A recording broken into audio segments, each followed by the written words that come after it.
Welcome to UNAM Chicago's CAFÉ EXPRESSO, a space for bilateral conversations with people from all walks of life.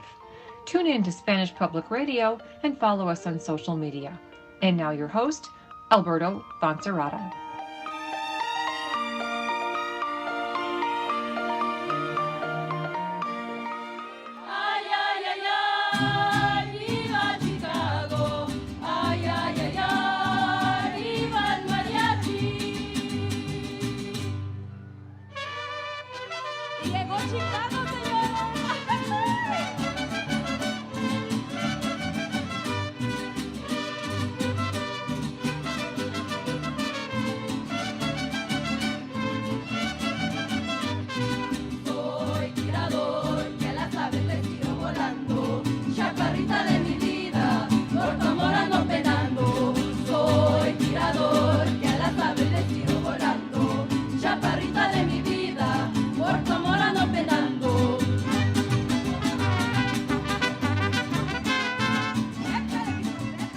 Good morning, everyone. My name is Alberto Foncerrada, and I am your host here at CAFÉ EXPRESSO, a program of UNAM Chicago in alliance with Spanish Public Radio. Today, I'm very happy to introduce a friend who has a friend of UNAM Chicago, a friend of mine, and someone that I respect and admire a lot. Welcome, Alvaro Obregón, to this program. Hola, hola, buenos días. How's everybody doing? How are you doing? It's good to see you. It's great to see you again. Alvaro Obregón and I go a long way. We worked together in many capacities. I remember when I was at the Mexican consulate, we worked, and you, if I'm not mistaken, you were working for, well, at the Resurrection Project first, doing great community work. But I do remember where probably we worked the most was when you were working for Congressman Chuy Garcia, and he was at the time Cook County Commissioner, and I remember we worked in many capacities there. And today, well, you are the proud president and founder of the Mariachi Project, and welcome to your program. Thank you. Yes, I'm very happy to be here, and happy to have this conversation with you right now, because we can't be together, but we'll have it, via Zoom right now, and then when time lets up, we'll get back together. Absolutely. And Alvaro and I also worked at the consulate and with UNAM Chicago on a set of different cultural events and things. And the reason for this program, it's a very special program, because this year it's the 10th anniversary since mariachi music was named to UNESCO's list of intangible cultural heritage in need of preservation. And we're going to talk about this towards the end of this program. But Alvaro, why don't you walk us through a little bit about mariachi music and tell our audience how it started? And this is a fascinating topic. Sure. Yes, absolutely. So mariachi music, like many other forms of folk music, really started in rural areas of Mexico. The earliest times that people hear about it, it goes back to the 1800s and a little bit even further. And it was written as mariache with an E, and it's tied very closely to the fandango. Now, because of, I think it was because of the sound that they named it such. And there's a coincidence there in that it sounds like marriage in French, but it's not actually, it does not come from the French word, but it is a fusion of some of the indigenous sounds, along with some of the modern instrumentation that came from Spain when Spain came to Mexico. So you hear some things, like some of the string instruments that were not native to what is now Mexico. And people don't know this, but in the beginning of when mariachi music was starting, there was even percussion. So there are some drawings of a tambor, a drum, right? into the mariachi. That continued a little bit in the sense that the harp, which is traditional in mariachi music, there's a harp from the state of Michoacan called arpa grande, and it has a very big bass, unlike the harp from Veracruz, which is a little bit thinner, but the harp from Michoacan is a bigger bass, and people used to use it as percussion. And speaking of Michoacan, a lot of people now look at the state of Jalisco as being the originator of mariachi music. But in fact, no offense to my friends, my good friends from Jalisco, but it's really a regional music. So you have the western states of Michoacan, Colima, Nayarit, and of course Jalisco, where mariachi music really originated from. And that's how it began, and that's how it started to evolve. That's incredible. Yeah, no offense to Jalisco, but yes, in defense of Jalisco, I will say that it was in 2014 when I was working at the Mexican embassy in Canada that we brought the Orgullo de Jalisco to play in Parliament, and that just caused a big stir. People loved it, and it's part of the big deal with mariachi, right? It brings people together, it unites, and Absolutely. It's just an incredible expression. I think it's one of the most beautiful things, right? Because when you hear about many types of music, it's often, it appeals to different demographics, right? So, oh, those are the oldies, right? My parents, my grandparents used to listen to that music, or the modern music, right? For the younger generation. But mariachi music is really something that ties and brings people together. And as you said, right, when you have performances such as mariachi music as one example, but Mexican folkloric different expressions, it's the most beautiful thing because you have different generations, right? So you see somebody young, and you see the parents, you see the abuelitos, all together enjoying this beautiful tradition and this beautiful music. And we're very proud to be part of that. As you mentioned at the beginning of the show, because I think that UNESCO has now recognized mariachi music as being one of those beautiful jewels of humanity. Exactly. It's for those who don't know, intangible cultural heritage in need of preservation. It's like our I think the gastronomy of if I'm not mistaken, from Michoacan was also named in 2010. So Yeah. these are beautiful expression, and Mexico has a lot of those. But mariachi for sure, it's one very emblematic. I know that since you were talking about the mariachi and how it ties with families and all that, it was a very male-dominated expression at one point, but today it's very different. Today it's very diverse. You bring incredible women that sing beautiful and right. Yeah. So because it was something that came very, very traditional, going back to, as I had mentioned, the late 1800s especially, was when it really started to take off. And and one of the first groups that everybody knows is Mariachi Vargas de Tecalitlan, right? And so it was mostly male dominated. That happened for many, many years. And it was later, one of the big things was here in the United States was when mariachi ensembles were beginning to be formed of just women, because at one point men didn't want to play with women, right? They wanted their male dominated, male dominated ensemble.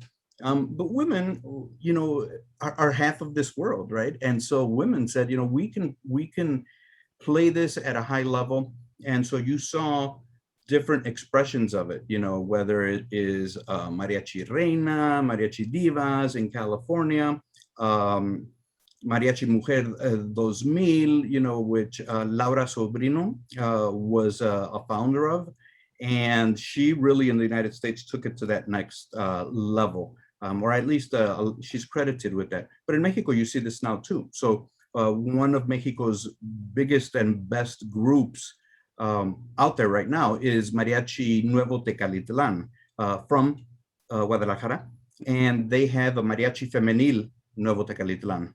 And they're very good, very, very good. And I'm proud to say that one of our former instructors is now a violinist with Mariachi Nuevo Tecalitlan. Oh wow, that's Femenil Nuevo Tecalitlan. Oh yeah, well that's wonderful. Yep.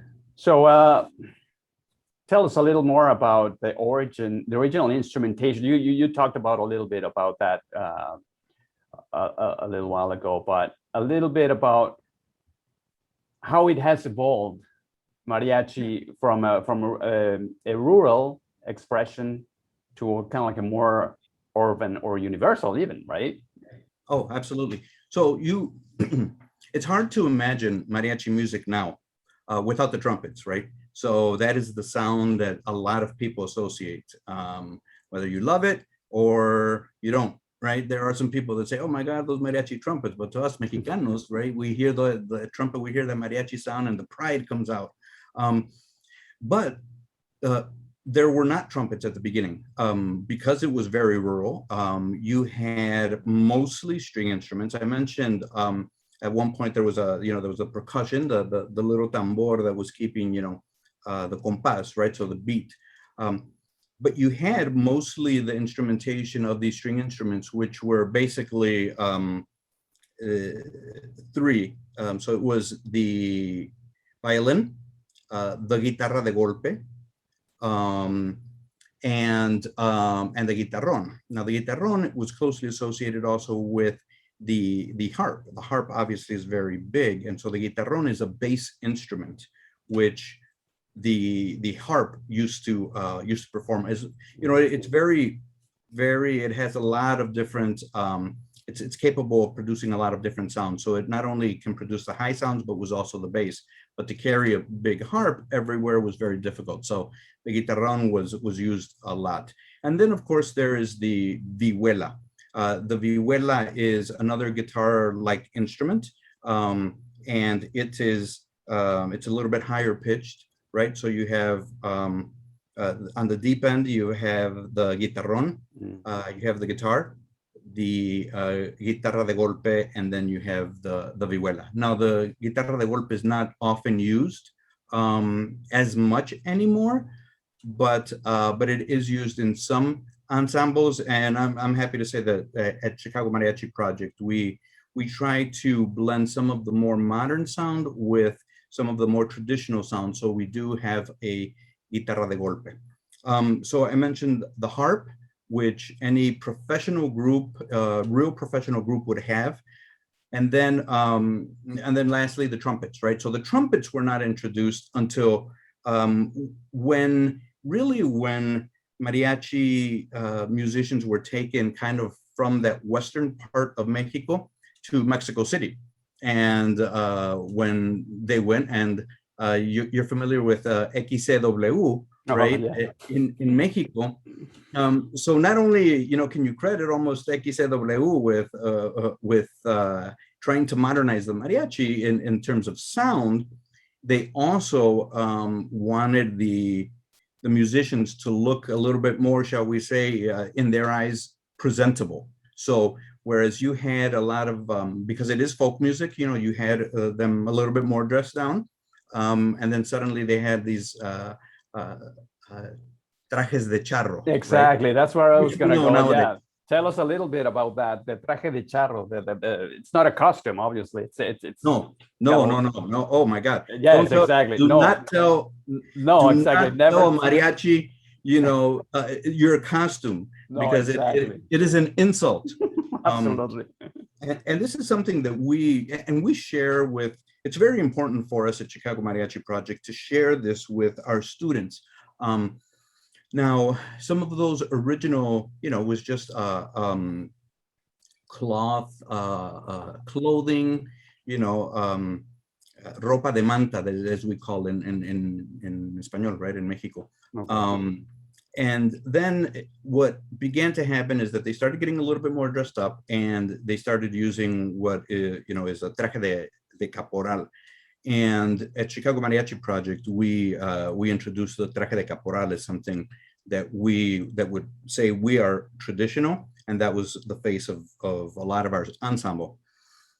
Well, that then developed into the traje de charro, or the traje de gala, as it's known amongst mariachi musicians, also where it is the most beautiful embroidery and silverware. It's really showing the best of, or the highest level. And so for us, for instance, you cannot wear the traje de gala until you have gone through the traje de caporal. And so you have to earn that. We're not going to put on a traje de charro on you just because. And it's something, in martial arts, people look at, as you move up the belt. Yeah, right. Exactly. And so, that was part of the evolution of how the mariachi musicians dressed. And you see it now. I'm actually kind of proud. As I look around, I think we were the first ensemble to consistently, here in Chicago, to use the traje de caporal. Just, we made it okay, because now I see some of the adult mariachi starting to wear, starting to take off the jacket and now performing with the traje de caporal. And so I think to myself, wow, that's you planted a seed. Yes, that's awesome. That is beautiful. And here's the one thing that I think is very important with that. So we also teach a high respect for when you are wearing whatever you're wearing, whether it's a traje de caporal, whether it's just the moño with a white shirt and black pants, whether it's the traje de gala, you must respect it. Because I'll say this, when you look at cultural dress throughout the world, you might say, I think this is European. I'm not sure if it's Central European, Eastern European. I'm not sure which country. Asia, Asian countries. But with the traje de charro, there is no doubt what it represents. And so we teach our students a high value and a high respect for that traje, because we tell them, when you are wearing this, you're not just representing Chicago Mariachi Project. You are representing all of Mexico. Absolutely. So you have to be on your best behavior, and you have to show respect for your traje. Alvaro Obregón, thank you so much for a wonderful first program of a series of a couple of programs that we're having devoted to this issue. And to my audience, stay tuned for the second part, which will be aired in a couple of weeks, and where Alvaro Obregón will share more about the Chicago Mariachi Project. My name is Alberto Foncerrada. I am your host at CAFÉ EXPRESSO, a program of UNAM Chicago in alliance with Spanish Public Radio. I'll see you in a couple of weeks. Until then, thank you. Rebozo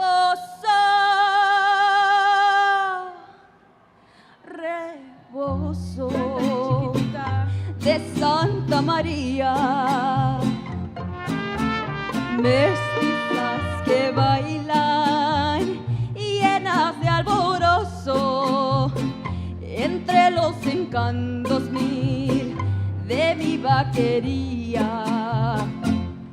Albarrada blanca, bruja de los pozos, casitas de paja de la sierra mía. Albarrada blanca, bruja de los pozos,